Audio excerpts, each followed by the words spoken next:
नमस्कार मित्रों, जय माता दी। स्वागत आप सभी का हमारे यूट्यूब चैनल के ऊपर। आज अपन चर्चा करने वाले हैं 2023 के सबसे बड़े गोचर यानी कि सबसे जो प्रभावी ट्रांजिट है उसके बारे में डिस्कशन करने वाले हैं। अपन डिस्कशन करने वाले हैं बृहस्पति देव है वो मीन राशि को छोड़कर मेष राशि के अंदर प्रवेश करने जा रहे हैं, तो इसका प्रभाव है तुला लग्न है या फिर तुला राशि है उनके लिए कैसा रहने वाला है। हर व्यक्ति को इंतजार रहता है कि बृहस्पति देव है उनका गोचर कब होगा, बृहस्पति देव है पर्टिकुलर मेरे इस भाव को छोड़कर इस भाव के अंदर कब आएंगे, इस ग्रह के ऊपर इस भाव के ऊपर उनकी जो अमृतुल्य गंगा जल के समान मानी गई दृष्टियां वो कब पड़ेगी, और मेरे जो पॉजिटिव इवेंट होने हैं लाइफ के अंदर, जो मांगलिक कार्य होने हैं वो किस टाइम के अंदर। यानी कि हर व्यक्ति है जब भी अपन पॉजिटिव इवेंट्स की बात कर ले, मांगलिक कार्यों की बात कर ले, अगर उनकी कैलकुलेशन की बात हो, उनके टाइम निकालने की बात हो, यानी कि टाइम इवेंट है उसकी कैलकुलेशन की बात हो, तो बृहस्पति देव है उनका गोचर सबसे इंपॉर्टेंट माना जाता है। तो हर तरीके से बृहस्पति देव के गोचर का हर व्यक्ति को इंतजार रहता है। तो बृहस्पति देव का गोचर है वो तुला लग्न है, तुला राशि है, उनके लिए कैसा रहने वाला है। सबसे पहले तो गोचर से अपन 100% प्रिडिक्शन नहीं दे सकते, क्योंकि गोचर है वो 50% वर्क करेगा, 50% आपकी दशाएं वर्क करेगी।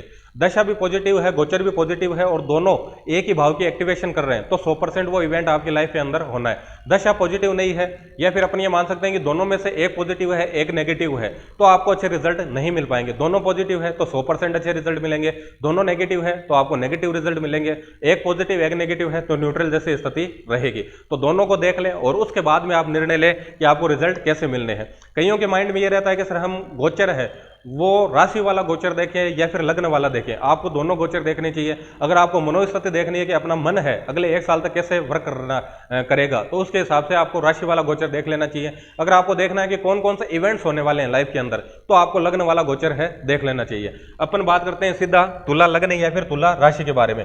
सबसे पहले तो जिनको पता नहीं है कि तुला लग्न है कौन सा होता है, कुंडली के पहले खाने के अंदर अगर 7 नंबर डिजिट लिखा हुआ आ रहा है तो आपका जो लग्न है वो हो जाएगा तुला लग्न। इसी के हिसाब से बात करें अपन राशि की, तो राशि देखते हैं अपन चंद्रदेव की प्लेसमेंट से, यानी कि चंद्रमा की प्लेसमेंट है आपके कुंडली के जिस खाने के अंदर है उस खाने में अगर 7 नंबर डिजिट लिखा हुआ आ रहा है तो आपकी जो राशि है वो हो जाएगी तुला राशि।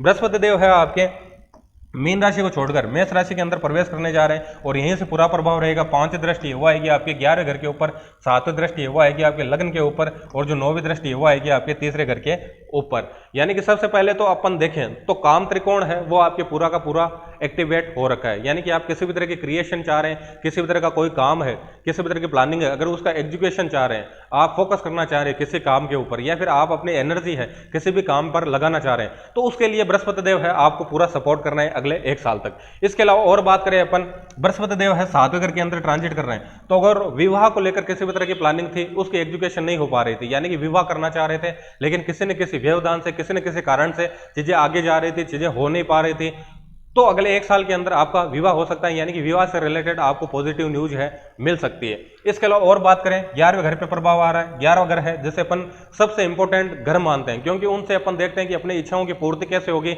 या फिर इच्छा पूर्ति कब होगी।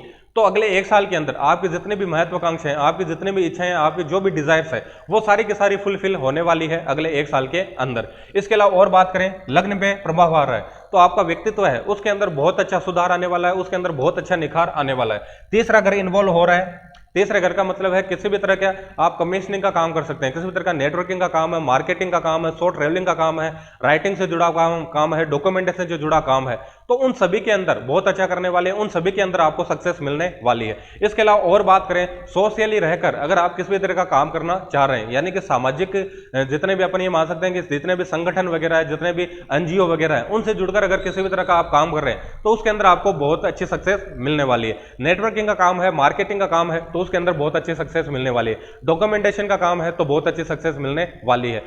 और आप जो भी काम कर रहे हो उसके अंदर लाभ होगा, यह भी 100% निश्चित हो रहा है अगले 1 साल तक। यानी कि 11 अगर है जिससे अपन जो भी काम कर रहे हैं उसमें लाभ की स्थिति देखते हैं, तो आप जो भी काम कर रहे हो उसके अंदर 100% आपको लाभ होने वाला है अगले 1 साल के अंदर। और आपकी सबसे इंपॉर्टेंट आपकी जितनी भी महत्वाकांक्षाएं, आपकी डिजायर्स है, इच्छा है, वो सारी की सारी फुलफिल होने वाली है। ओवरऑल देखिए तो हर तरीके से ये ट्रांजिट है आपके लिए सपोर्टिव है, हर तरीके से आपको अच्छे रिजल्ट देने वाला है। धन्यवाद।